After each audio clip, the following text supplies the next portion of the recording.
అమ్మవారికి బోనం సమర్పించడం అంటే సాధారణంగా ఏదో ఆషామాషిగా సమర్పించడం కాదు.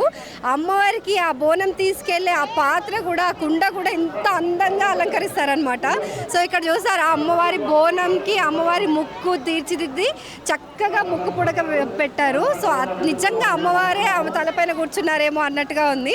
అండ్ వీళ్ళిద్దరు కూడా చూడండి ఎంత చక్కగా అమ్మవార్లలాగా తయారయ్యి వస్తున్నారు. సో అంత అద్భుతంగా ఆ తెలంగాణ ఆడపడుచులు ఒక బోనాన్ని అంత ప్రేమగా చూసుకుంటారు, అంత భక్తిభావంతో సమర్పిస్తారు.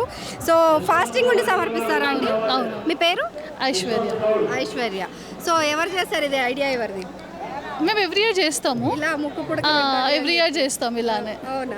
సో ఆల్మోస్ట్ మేము 7-8 years నుంచి ఇలానే చేస్తున్నాము. ఇంతకుముందు సింపుల్గా చేసేవాళ్ళం. సో ఎందుకు వచ్చింది ఐడియా అమ్మవారిని అట్లా చేయాలి అని చెప్పి?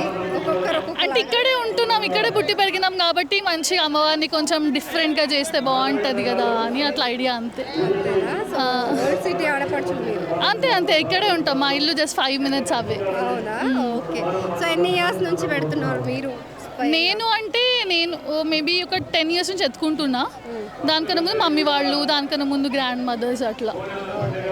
సో మొత్తం ఫ్యామిలీ అయితే ట్రెడిషనల్ మొత్తం మా చాలా ఫేవరెట్ ఫెస్టివల్ ఇది. బికాజ్ అమ్మవారి టెంపుల్ ఇక్కడ ఉంది కాబట్టి it's a very favourite festival and చాలా డివోషనల్గా అనిపిస్తుంది. అండ్ నేను చాలా 4 years తర్వాత ఎత్తుకుంటున్నా. ఐ కేమ్ ఫ్రమ్ అబ్రాడ్ అనమాట. సో ఇంకా నాకు చాలా స్పెషల్ ఈరోజు అందరితో కంపేర్ చేస్తే. ఎక్కడ ఉంటారు మీరు అబ్రాడ్లో? నేను యూకేలో ఉంటాను. యూకేలో ఏం జాబ్ చేస్తున్నారు? సాఫ్ట్వేర్. సో ఎక్కడెక్కడో విదేశాల్లోకి వెళ్ళిపోయిన వాళ్ళకి కూడా ఇక్కడికి వచ్చిన తర్వాత ఆ బోనం ఈ ట్రెడిషన్ ఒక పరిమళం వాళ్ళకి తెలుస్తూ ఉంది. సో అందుకే అంత వైభవంగా చేసుకుంటున్నారు. మీరు?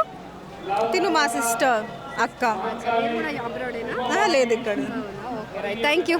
చూశారు కదండి, ఈ వీడియో కనుక మీకు నచ్చినట్లయితే లైక్ చేయండి, షేర్ చేయండి, న్యూస్ టుడే తెలుగు డైలీని ఫాలో చేయండి.